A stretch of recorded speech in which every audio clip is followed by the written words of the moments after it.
3, 2, 1, 0, and liftoff. Welcome to Mission Control, Peralta Design's podcast on all things branding and digital marketing. Since 2008, Peralta Design has launched hundreds of brands with award-winning identities and websites. Join our hosts Ramon and Jorge as they use decades of combined experience to tackle topics with past clients, industry partners, and the rest of the PD crew. At Peralta Design, we launch brands. But for now, let's launch right into this episode of Mission Control.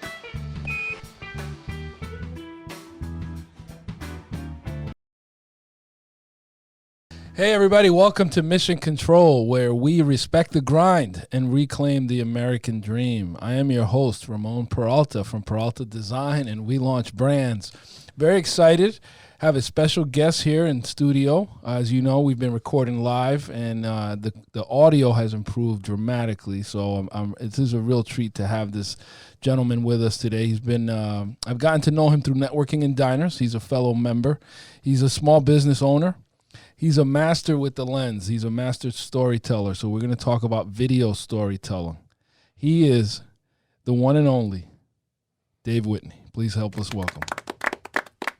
Thank you. Whitney Productions. Quite the intro. I appreciate that. Yes. And I left one part out that we probably share the most in common with, and that is cars. So we're definitely going to talk cars. I'm cool with that. All right, man. So tell us a little bit about you. What's your backstory? Well, I grew up in New Hartford, Connecticut, and was born and raised in Torrington, and moved to New Hartford at probably about 2 years old. And I have two older sisters, and didn't have $2 to rub together basically when we were growing up. But we had parents that loved us and they loved each other. So I moved back to New Hartford recently in 2017 to be close to my parents, and obviously that's where the market was at the time. So I'm happy to be back in New Hartford. But family just loves each other. And again, we didn't have much money. My father was a mechanic. That's really where the car stuff started. And my mother has epilepsy, so she was in and out of jobs and stuff like that. So, but she, just a blue collar kind of family. So we just worked hard for everything that we had, which wasn't much, but they provided a great childhood for us and my two sisters. So very, very grateful for that. And I love my hometown in New Hartford. Excellent, man. I mean, I identify a lot with my dad was a mechanic too. Then he did body work, and I worked with him. But I do feel like when you grow up, I wouldn't say poor because you don't realize you're poor at the time, right? But I think it develops your imagination when you don't have a lot to play with. Yeah, exactly. I mean, we didn't have, like I said, we didn't have much, but we had each other and stuff. So when we piled into my dad's old S10 pickup truck and he used to let me shift in the middle, it wasn't like, well, why don't we have like a minivan, or why don't we have like an SUV or something like that? It was normal for us to, if we went out to dinner or something like that, it was a big deal. And we weren't like, like piss poor or something like that. I'm not trying to say that and feel sorry for me, but we were, we just, like I said, we worked for everything that we had. So it was a challenge for my father, especially because he actually had a small business himself, doing small engine repair. And unfortunately I had to get rid of the business. My mom and I, as I mentioned, my mother had epilepsy. She had a bad car accident with me. And I went off the road. She had a seizure at the wheel. Oh, wow. And was bringing me to kindergarten. So I broke my arm, broke my leg, and got busted up pretty bad. So it was a tough situation, and I was only 5 years old. So, again, it was tough for my father, so he had to find a job and do the best he can with what we had. And it was tough for my older sisters as well. But, again, we didn't know. So we just rolled with the punches, and probably didn't really find out that we didn't have too much money until I was like 14 or 15 or something like that. But I was just too busy being a kid and going to the racetrack and having fun with my dad. Yeah, I think adversity makes you stronger too. It does. Going through that, you learn, that, like I said, you learn the value of a dollar, especially now when you get older and when you're in business for yourself. You understand and respect those things a lot. Yeah, I can see where you got I would say your dad inspired you to be an entrepreneur. If you see him kind of doing his own business. Yeah, I mean, I saw him, like I said, my father worked really hard for not much, what I'm saying? So I know I didn't want that, I didn't want that kind of life. I didn't want to struggle like they did, and I wanted more. And both my parents, especially, they're very selfless. They put so many people in front of themselves, and I always wish they kind of took care of themselves a little bit more. And and focus, because my dad was a military man. He could have been a airplane mechanic, and I would have grown up on Virginia Beach, actually, but he decided to come back up to Connecticut. So that was something that he did because he wanted to be closer to his family. So it's something that he did, and he just did the best he could. Did you feel a pressure to be successful from them, from their sacrifice? Yeah, I mean, they believed in me. You know, obviously, like I said, I started, you know, with not much, and I went the public access route. I mentioned that in one of my my presentations. I know you were there for the networking and diners thing. I didn't really have, you know, I didn't have like a college, you know, waiting for me to go, and I didn't have all these stepping stones here in front of me. It was difficult, so I had to kind of pick and choose where I was going to go. And my father kind of said, why don't you just do a public access show or do something? So he was the one that kind of pushed. He was the one that pushed me. But I was like, we were talking about, you know, football and stuff. I was like the running back. I took the ball and I ran with it. So, but he was the one that kind of motivated me. I just knew I didn't want to work for anyone else deep down. Maybe I didn't realize it when I was in my early 20s, but I realized it rather quickly that if you wanted to do something, you have to do it yourself. Yeah. When did you first grab a hold of a camera? Did your dad buy you one at some point? I mean, I would love to lie and say that I was like 5 years old and I was like born with a camera in my hand, and it's like, he was destined to be a video guy. It was nothing like that. I was a junior in high school, and I still didn't know what I wanted to do. And, you know, I mentioned to my guidance counselor in high school that I liked motorsports. I liked car racing. I liked stuff like that. I wanted to talk to race car drivers because that's what we did every Saturday. We went to Lebanon Valley Speedway. It's a family. And I just wanted, I didn't like being in the crowd. You know, I wanted to be able to touch the cars and get and talk to the drivers. And you see the guys that have access, like the camera guys are like basically on the track. Right. So I originally went to school actually for journalism, was where my degree kind of focused. But I realized, again, rather quickly that I can make more money doing the video side of things, you know, creating content, creating videos and stuff behind the camera. My voice is okay. I wouldn't say I'm like an announcer and stuff like that. And I think it's okay. I developed it, but it wasn't great. And again, it was a money factor too. And it's really tough to get into that market, especially with NASCAR and stuff like that. It was just, I knew there was going to be a lot of challenges, and I actually enjoyed the production a lot more. So that's kind of the direction that I turned. Did you ever show up at Lebanon with a camera, or like, what was the earliest experience you had of filming a race? So my father said, why don't you just do a public access show? Just do it. And I was thinking, because I already went to broadcasting school, was in school, and I thought it was better than that, which wasn't the case. You know, you have to start somewhere. And public access, there's a small little station, Channel 13 in Winston, Connecticut. If you follow up Route 8, it's not there, unfortunately, anymore. But he said, why don't you just go there and just do a show? Just invite drivers in there, just get some experience. So he kind of pushed me to do that. And him and Hud about it for about 2 weeks. And I'm like, let's just go down and do it. So I went down there, and the station was great. It was like family to me immediately, because there was only 2 guys that worked there, and they let me kind of do whatever I wanted to do. So at first, my experience was bringing drivers in, kind of doing kind of like a round table, and, just kind of a coffee talk, whatever you want to say. I called it the Daredevil Dave Show. I don't know. It was kind of silly. That was my racing. Super Dave Osborne? Something like that, yeah.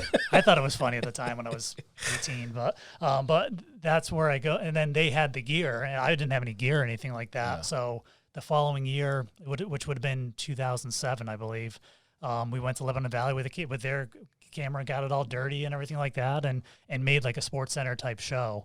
And we worked my butt off to kind of get the show, and it was popular enough, I guess. And I eventually actually got a job at the station, within a year or so. So it was it was pretty cool. So like I said, I was 21 years old. I was just, it was the best job I ever had. It was simplicity in its finest. And I just enjoyed it immensely and stuff like that. But again, it was public access, so the ceiling was pretty low.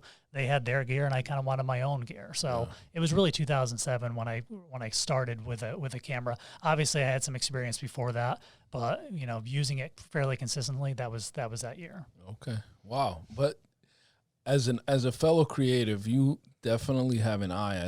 I see your videos, your editing, the things you focus on, especially the stuff you're doing for Rob. Shout out to Rob Thomas. Yeah. He'd get upset if we didn't mention his name. He would be upset at least once.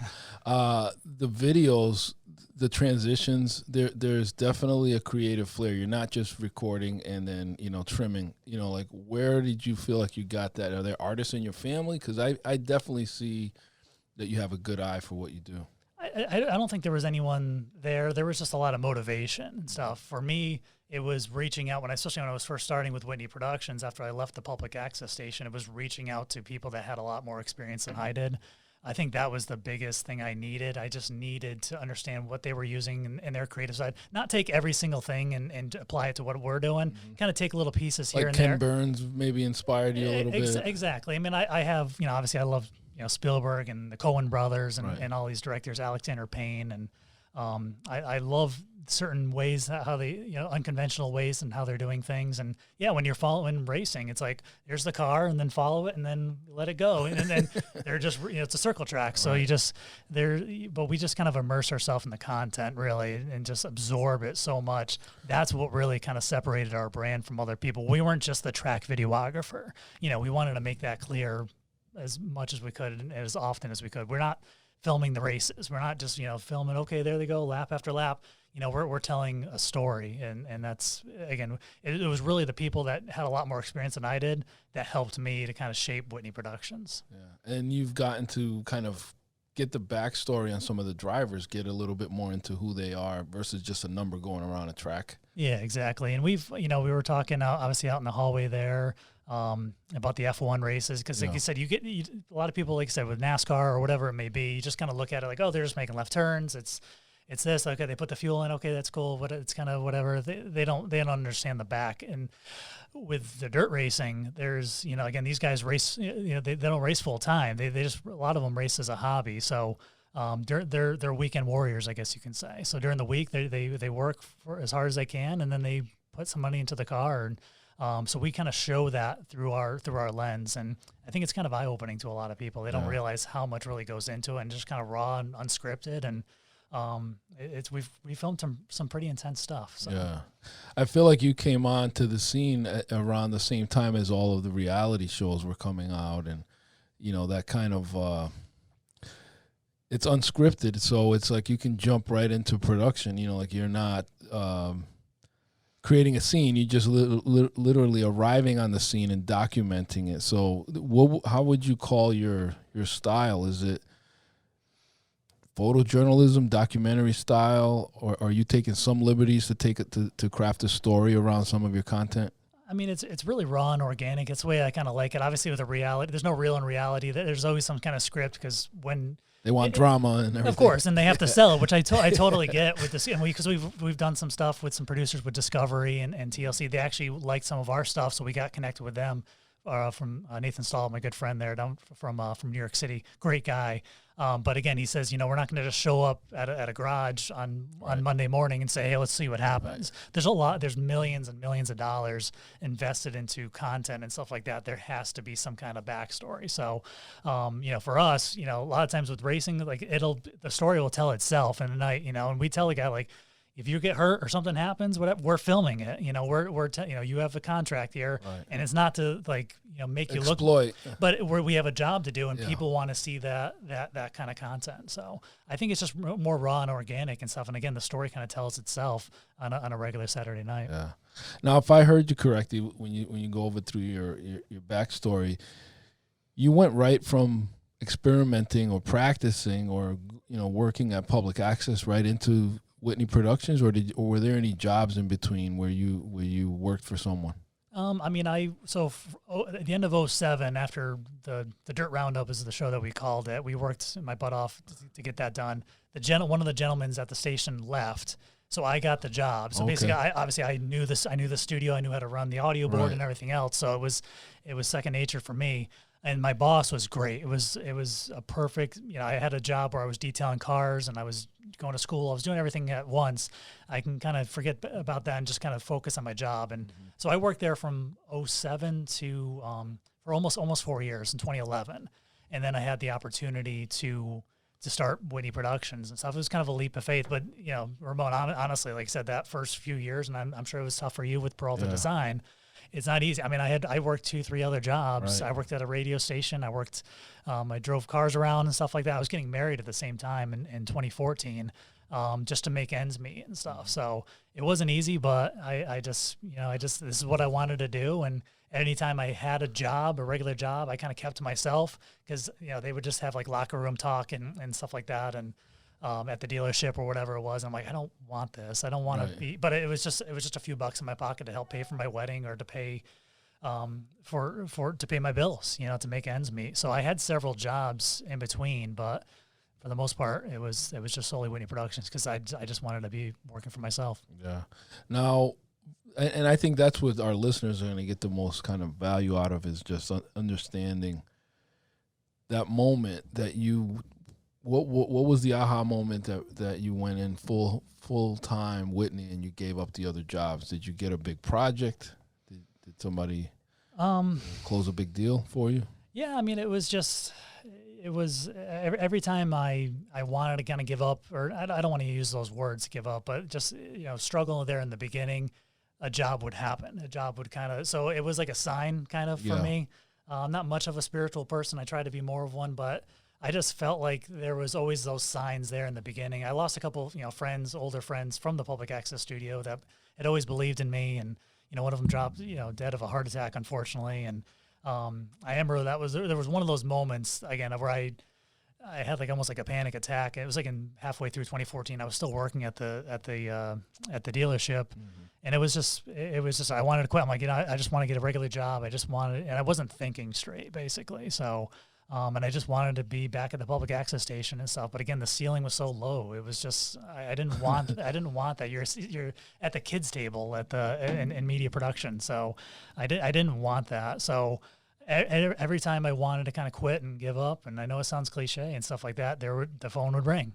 Even now when things get a little bit slow and stuff, the phone rings. So what are you doing for advertising? Like, how are you getting clients? I mean, I did start in B&I, and I did a lot of the chambers and stuff like that. That's when I first networked because I had a lot of friends already there. Yeah. And they said, hey, about half my business comes from these networking groups. And obviously I didn't, you know what I know now with Rob Thomas and stuff like that. Shameless plug again, but he'd appreciate that. But they still shaped the foundation of networking. Every single thing that even the basic jobs working with my dad, when I was 16 years old, I knew my dad. I knew my sister to get another job. Right. I always knew somebody. There was very little that came to me by just showing up and, oh, yeah, we'll hire you. You know, we'll bring you in. So for me, it was all in the power of networking. Yeah. And so that's what helped me out tremendously. But you have a work ethic. I think that's probably, I mean, you're being humble about it, but I think that's a big reason why people seek you out. Yeah, I mean, I think so. But again, I'm my own worst critic too. Like I said, you always want to get better, especially when you're doing like an art, like video production or photography.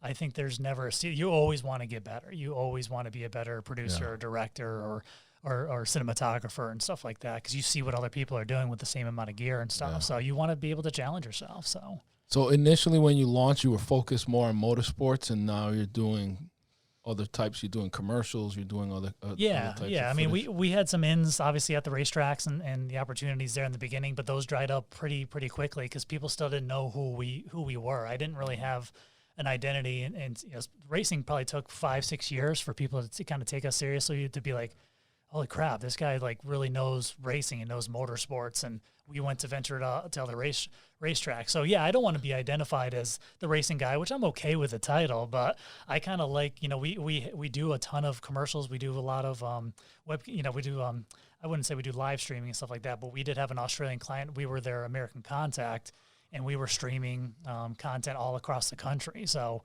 it's amazing when you look back. Sometimes I'm like, man, how did I get this job? How did I, you know, because when you're by yourself, sometimes you just, you know, things kind of sneak up on you and stuff. So, but a lot of it came, like I said, from the footwork of the B&I, you know, the B&Is and the chambers and stuff. But again, you don't want to spread yourself out too thin either.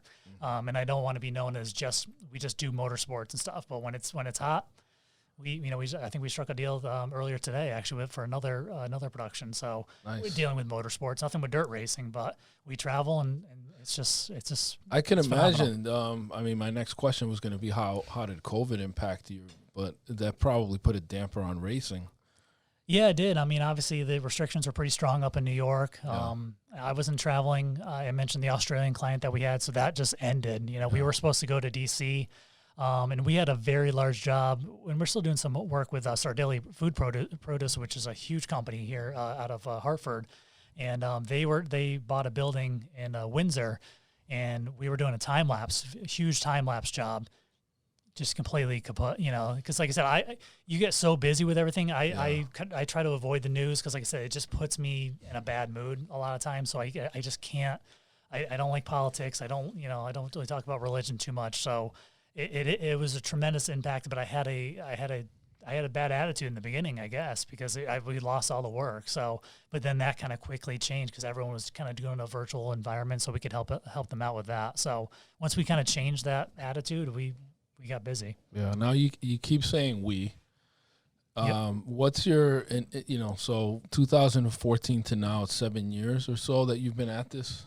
Yeah, 2011 we started. 2011, but like, what's your, and again, this is for our entrepreneurs that are thinking of growing and scaling, and I've asked you this in some of our meetings. It's like, how do you handle being on site with a job? Right. Does your company like shut down while you're on the shoot, or do you have other people? Like, what's your team made up of now? Do you use consultants? Do you have any employees? Like, what's that kind of structured? Yeah, so it's a great point, because like I said, I say we a lot, and I know I mentioned it in my presentation, but we've had so many interns. There's so many other producers and people that have helped us out over the last, coming up on 10 years now, that I can't just say I just can't do it. It sounds too selfish to me. So when we say we, there's a bunch of people that have gotten me, right to this room and given me opportunities. So I'm very thankful for that. So I can't use the word. I can't use that word. So, but when we go to when you think about me just being in one position, yeah, it's tricky. It's more of a common problem, especially this year, because this is the most consistent year I've ever had. And I think there's been a lot of fallout. There are a lot of production companies that maybe haven't made it. Their makeup wasn't made for COVID. I don't know. Right. So we've gotten so many phone calls. Well, I called this other guy and now he's not there anymore, or he moved away. And we've remained pretty consistent. We haven't moved, and I think our clients like what we do, and we continue to kind of get better. We're not reinventing the wheel, but we're getting better gear and better at every aspect, I'd say. So it is super, super challenging. And I know you brought up that question last week. Yeah. I wish I could be in two places, but how many hats are you wearing now? Because I think a lot of entrepreneurs do everything in the beginning, and then over time they let go of the reins of certain aspects that they don't like. So is there anything you're doing now that you hate doing? I think, honestly, if I could find an editor, that's where we get the most backed up, honestly. I'm a little bit backed up now, but, if you have to work a late night, you know how it is. You have to work. So for me, that's a lot of the post-production, if we can kind of work more with their budget and get a bigger budget, that would be something that we would love to do. Everything else I know I can handle, but we get so backed up with the post-production, especially when people, obviously, they pay us, they take care of the invoices and stuff. You want to be able to fit them into a tight time window. You don't want them to make them wait because they have deadlines too. So that's been the trickiest part. So I would love to outsource some of the post-production to kind of know our vibe. But especially with, like I said, with the motorsport stuff, there's very few people there's very good shooters that we've worked with. They're, college educated and everything. But then when it comes to editing, they just kind of miss the mark and stuff. But there's very few people that I can trust with that. So I would love to, have an editor, even a part-time editor. Because like I said, when I'm out and about, I can't be editing. So, and we work late nights. So I think the post-production is the biggest thing that we would love to kind of, scale out a little bit. How about the sketching? Who's doing your storyboards? I love that part of your process. Yeah, so we have a couple artists, people that work with us. We even have a cartoonist and stuff that it does animation and stuff. When we have the budget, when it's asked, we can just go right to them, and which is really cool. Again, we don't do that in-house. But we have a bunch of people that we use. Their names are, of course, escaping me right now, but they're all local here to Connecticut, which is really cool.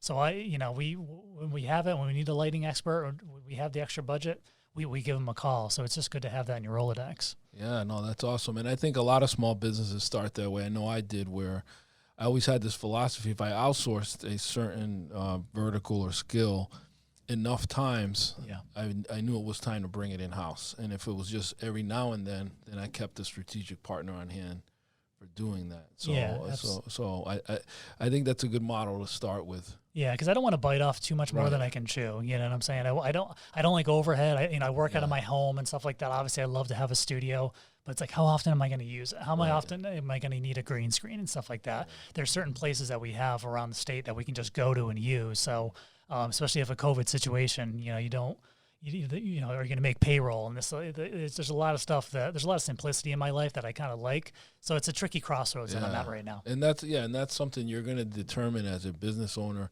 You know, one of the questions is what's in the future for Whitney Productions. So you've got to answer that, you know, and there's no right or wrong answer. You might be happy keeping it simple. You might be, you know, you might wake up tomorrow and say, I'm going to franchise this thing and go global. So it's like, it's all what works for you. It sounds like this is working for you now. Yeah, it is. I mean, I don't, you know, I'm kind of a no excuses kind of guy. I'm hard on myself, but again, at the same time, you know, you got to be able to take a day off every once in a while and be, because you'll go crazy with running your own company. So you got to, the key word to anything is balance. So that's what I've been trying to, I love what I have. There's a lot of times where I like yesterday I had just watch football and try to enjoy the game. My Panthers are actually doing halfway decent, which is good.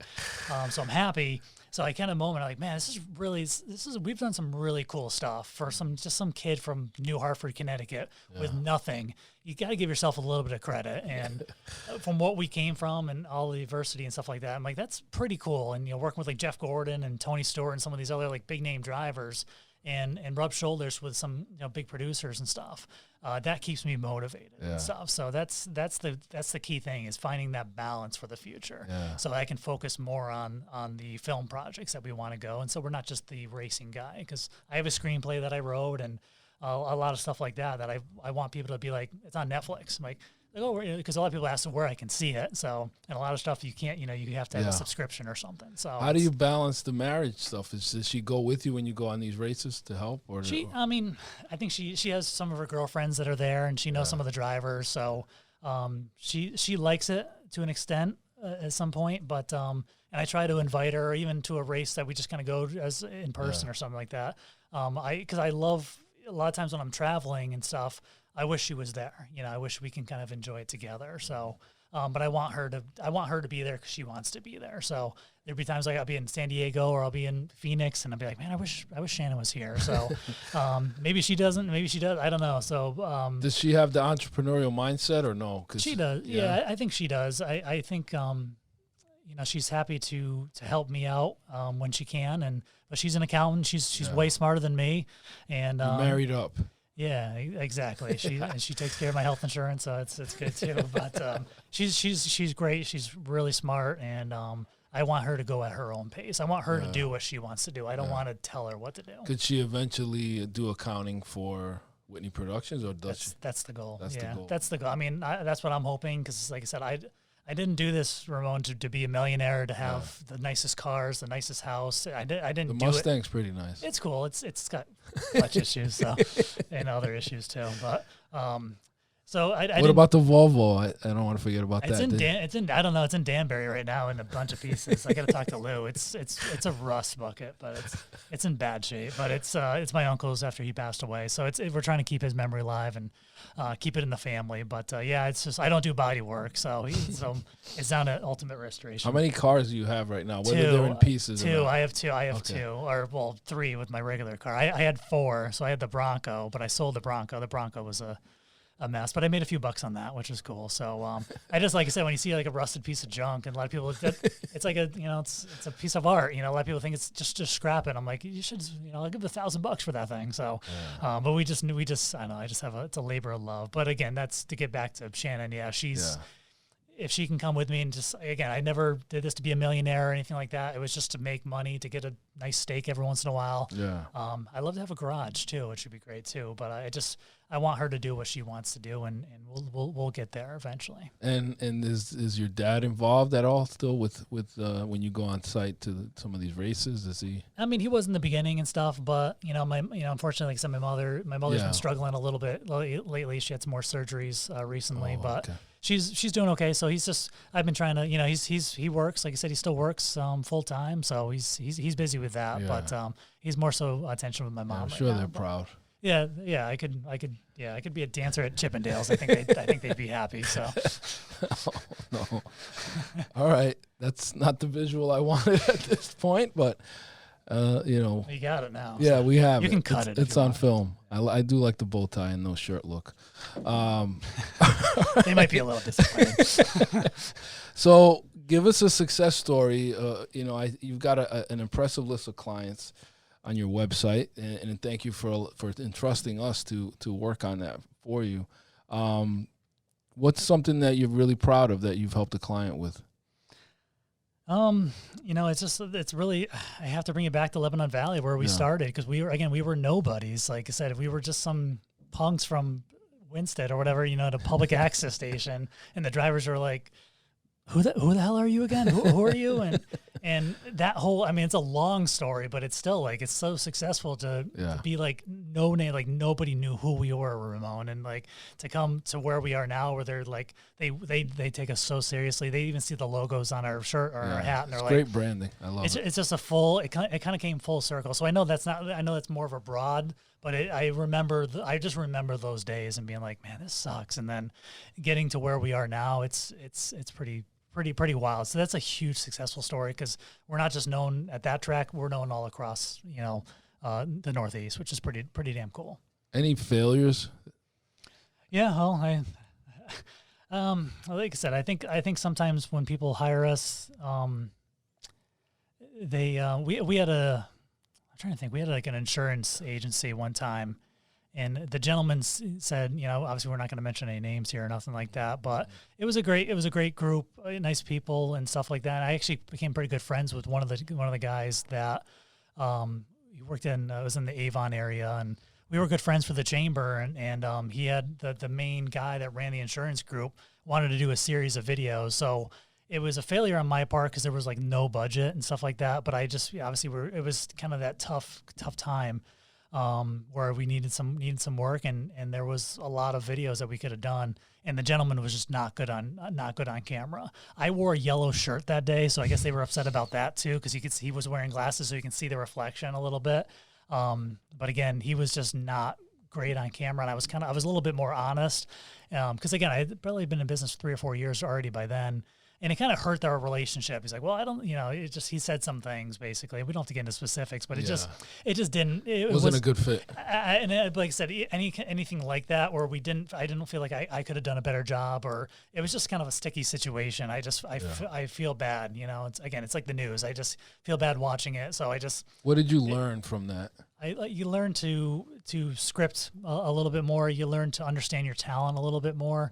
Because again, I never met the gentleman beforehand, so we always try to have like a one-on-one kind of conversation and direct them a little bit better. So I feel like I could have done a better job for that. But that one always bugs me, I guess, because I was friends with the guy and I still haven't talked to him since then. Wow. It wasn't a big deal because again, I think about it because it was no budget, but it still kind of hurts a little bit because you always want to be the best, and just sometimes it just doesn't work that way. Yeah. Well, I think as long as you learn from it, it's not a failure.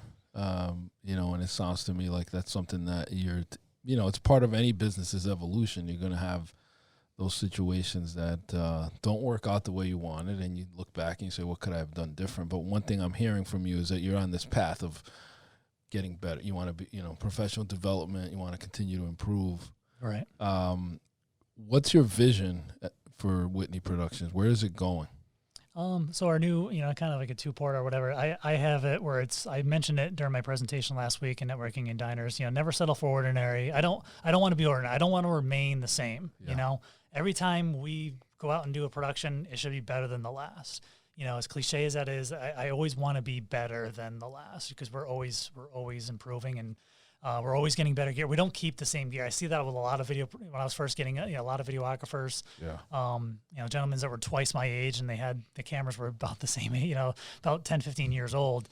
You have to continue to be creative in what you're doing. You don't have to reinvent the wheel every time, but you have a formula that works. But for me, it's just, I constantly are upgrading our lenses or cameras and stuff like that. We're not staying still. I want to be, cutting edge. Exactly. I'm not. Maybe we can't afford the red epics and the $100,000 rigs and stuff like that, but one day we will. And we want to be a production company that we're all 100% of the time we're creating original content. And what do you do to stay fresh? I mean, it sounds silly, but I'm on YouTube all the time. Yeah. But there's so many. There's a lot of garbage there, but there's a lot of good content there. Yeah. Because there's going to be people that aren't going to want to help you, and there's people that I'm subscribed to on YouTube and Vimeo as well, who just say, this is what I do, this, and then again, you kind of pick and choose what makes sense. This is the gear, this is their setup, this is how they do things. So for me, I have particular artists that help motivate me, and I take little pieces from each, and I'm constantly watching new content and new videos every single week. So that's what helps me, and that's what helped me get through COVID a lot too. Was learning a lot of things as well. I love your work, man. I love all the new stuff you've I appreciate done. that, man. I love what you guys do too, and I'm happy that we're doing this, and we got the website together, which is pretty cool. So absolutely. So tell us an ideal client for you, and then why don't you share with our audience like the best way for them to contact you? I mean, I'm still always looking for people with more experience than me. Producers, directors, writers, because they again continue to motivate me. You think you know everything, you don't. I never ever will say that. Like, oh yeah, I got everything I know. It's like, I want to talk to that guy. Like Alexander Payne's one of my favorite directors. Obviously the Coen brothers. I'm aiming very high, I know, but I don't. Nolan, Christopher Nolan there is obviously an amazing director and stuff. So there's people that I've gotten connected with on Netflix and everything like that, and just to kind of hear their story, it just fuels me. It puts gas in my car, man. It's so exciting to hear their stories where they kind of came from nothing or humble beginnings, and it was all in networking and stuff. So producers, marketing agencies, obviously yourself is a great contact. We'd love to kind of work with Peralta Design here in the near future. So, because we're just creative people, and when we have that same kind of energy in the room, sky's the limit. Excellent, man. So what's the best way for them to reach you? You want them to go to your website? I think they should check out a nice fancy website. I think, Ramon, so that's a nice plug to you. WhitneyPro.com. WhitneyPro.com. You guys did a great job. We've already gotten some good energy from there. We've already gotten some good responses from there, some work out of there, which we're excited about. Nice. Obviously that's the best. And then social media is probably the Facebook and Instagram pages where you can follow Dave Whitney or Whitney Productions is ideal. Awesome. What word of advice would you give to someone? Think about yourself when you were ready to like start this thing. How would you fire up that entrepreneur out there that's on the fence about starting their own business? I mean, I just think everyone should be in business for themselves or do something. I talk to too many of my friends and they just have a job and they're successful there. I'm happy for them, but they're like, man, I never could do what you could do. So, for me is don't, avoid the negativity and go to the people that will listen to you. Cause there's 90, it seems like 90 times out of 100, you'll get a no. But you'll still get 10 out of 100 that will give you, a chance or an opportunity, and that's still pretty good if you ask me. So I always was down and out, but there was always that person in my life to kind of help me out and get me connected. So just meet people and don't take no for an answer. There will be people that will listen to you. Amen. Never give up and stay positive. Yes, sir. Well, thanks, Dave. Thanks for being on our show. This was a lot of fun. I appreciate it, man. Thanks for having me, and I appreciate the opportunity. All right, man. All right, thank you, everyone. Thank you for listening to this episode of Mission Control. Until next time, this is Ramon Peralta with Peralta Design, and we launch brands.